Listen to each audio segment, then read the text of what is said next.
जय मसीह प्रियजनहरू, आज हाम्रो बिहिबारको डिभोसनलमा म हजुरलाई स्वागत गर्न चाहन्छु। आउनुस् आजको सोचको निम्ति हामी न्यायकर्ताको पुस्तक 16 अध्यायको 18 देखि 22 पद हेरौँ। यहाँ यसरी लेखिएको छ, तिनले सबै गुप्त कुरा बताएको हुन् भनेर जब दलिलाले थाहा पाई, तब त्यसले पलस्तीहरूका मुखियाहरूलाई ढाकी पठाए र भनी, झट्टै आउनुहोस्, तिनले मलाई आफ्ना गुप्त कुरा बताएका छन्। यसैले पलिस्तीहरूका मुखियाहरू आए र आफ्ना साथमा चाँदी पनि ल्याए। त्यसले सिम्सनलाई आफ्नो काखमा सुताई र एकजना मान्छेलाई बोलाएर 7वटा लट्ठा खौरिन लगाइन्। यसरी दलिलाले सिम्सनलाई काबुमा पार्न लागि अनि तिनको बल हट्यो। तब त्यसले कराएर भनी, सिम्सन, पलस्तीहरू तपाईमाथि आइलागे है। तिनी आफ्नो निद्राबाट जागेर भने, म सधैँ झै आफैलाई मुक्त गर्नेछु, तर परमेश्वरले तिनलाई छोडिसक्नु भएछ भन्ने तिनलाई थाहा थिएन। तब पालिस्तीहरूले तिनलाई पक्रे र तिनका आँखा निकालिदिए र गाजामा ल्याए।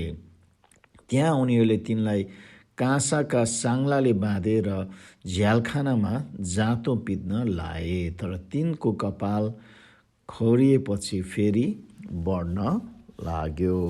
आमेन। हुन्छ, हामी प्रार्थना गरौँ।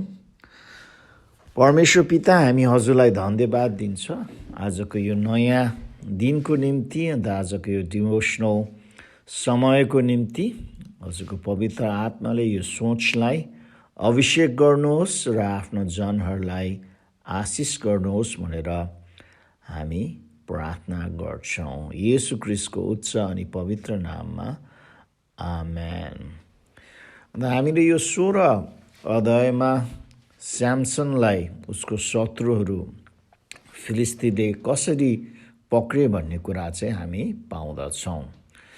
एउटा दुःख लाग्दो कुरा चाहिँ स्याम्सनले चाहिँ जुन आफ्नो पहिलो फिलिस्ती स्त्रीसँगको सम्बन्धबाट केही पाठ सिक्दैन है। 14 र 15 अध्यायमा उसले एउटा फिलिस्ती स्त्रीसँग जुन चाहिँ बिहे गरेको कारणले उसको जीवनमा कस्तो अप्ठ्यारो आइपर्यो भन्ने कुरा चाहिँ उसले बिर्सिसिद्धेको हुन्छ होइन। त्यसैले 16 अध्यायमा पनि उसले एउटा वेश्यासँग होइन 1 पदमा र त्यसपछि 4 पदमा एउटा अर्की फिलिस्ती स्त्रीसँग दलिलालसँग चाहिँ सम्बन्ध राख्दछ है। अनि जुन त्यो पहिलो श्रीमतीले जसरी जुन स्याम्सनलाई पिरालो पारिन्, त्यसरी नै दलिलालले पनि स्याम्सनलाई पिरालो पार्दछन्। यो कुरा हामी 16 अध्यायको 16 पदमा पाउँदछौँ। अन्त यी स्त्रीहरू, यी पलिस्ती स्त्रीहरू र यी वेश्याहरूले चाहिँ जुन हाम्रो पापी स्वभावलाई चाहिँ प्रतिनिधि गर्दछ। अन्त पापी स्वभाव चाहिँ हामीप्रति एकदम पिरालो होइन हुन्छन्। अनि यो फिलिस्ती र उनका जुन चाहिँ फिलिस्ती र उनका मुखियाहरूले चाहिँ संसार र शैतानलाई चाहिँ प्रतिनिधि गर्दछ। अन्त हाम्रो पापी स्वभाव र संसार र शैतान चाहिँ 3वटा चाहिँ मिलेर काम गर्दछ। अनि हामी पढ्दै गयौँ भने 17 पदमा स्याम्सनले आफ्नो हृदयलाई चाहिँ सुरक्षित राख्दैन। अन्त आफ्नो हृदय चाहिँ उसले जुन चाहिँ दलिलालाई चाहिँ पोखेको कुरा चाहिँ हामी पाउँदछौँ। अन्त आफ्नो शक्तिको बलको जुन चाहिँ गुप्त कुरा चाहिँ सबै उसले दलिलाललाई चाहिँ बताउँदछन्।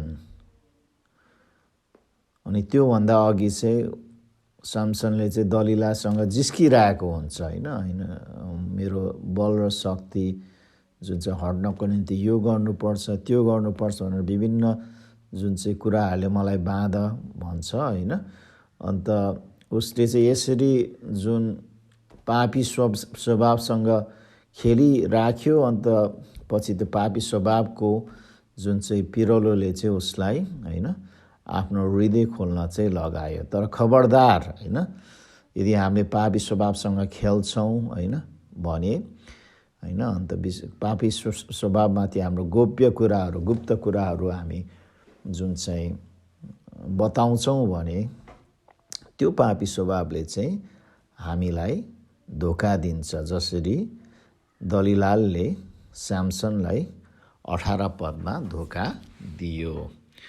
अन्त स्याम्सनले आफ्नो हृदय असुरक्षित राखेको कारणले उसको बलले मात्र उसलाई छाड्दैन 19 पदमा, तर परमप्रभुले नै उसलाई छाड्दछ 20 पदमा। त्यसैले त बाइबलले हामीलाई चाहिँ जुन चाहिँ हाम्रो हृदय चाहिँ सुरक्षित राख्नु, हितोपदेश 4:23ले बताउँदछ सबै कुराभन्दा बढी आफ्नो हृदयलाई सुरक्षित राख, किनभने त्यो सारा जीवनको मूल हो। त्यसैले एकदम महत्त्वपूर्ण कुरा एउटा विश्वासीलाई चाहिँ कि आफ्नो हृदय चाहिँ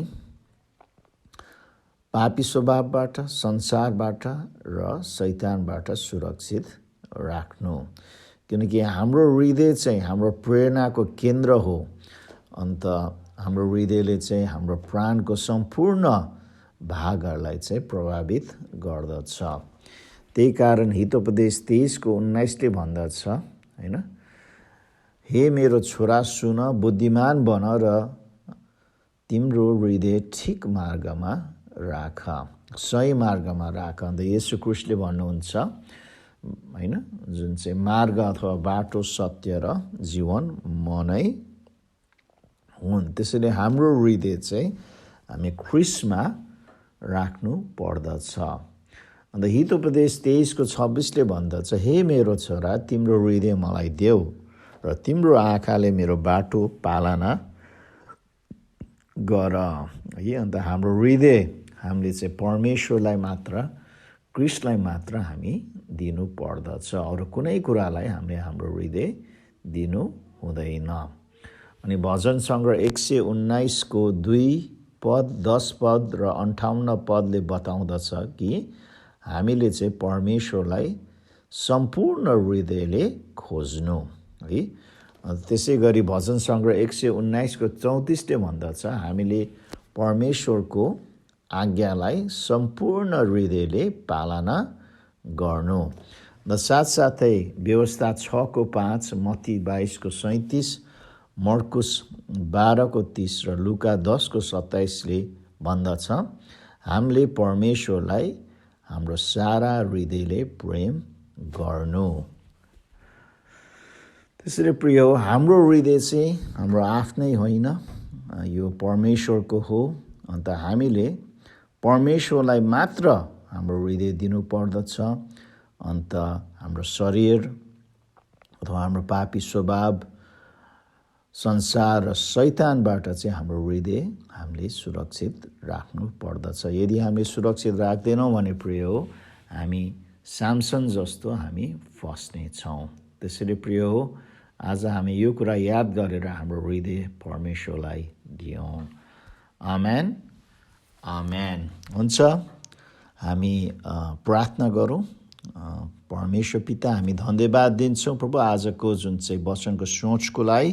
अन्त प्रभु हाम्रो हृदय हाम्रो पापी स्वभाव, संसार र शैतानबाट सुरक्षित राख्न हामीलाई सिकाउनुहोस्। अन्त हाम्रो हृदय हजुरलाई मात्र हामी दियौँ र हजुरलाई मात्र हामी प्रेम गरौँ, हजुरको मात्र हामी खोजी गरौँ, हजुरको मात्र हामी आज्ञा पालन गरौँ। हामीलाई सहायता गर्नुहोस् यो कार्यमा भनेर हामी प्रार्थना गर्छौँ।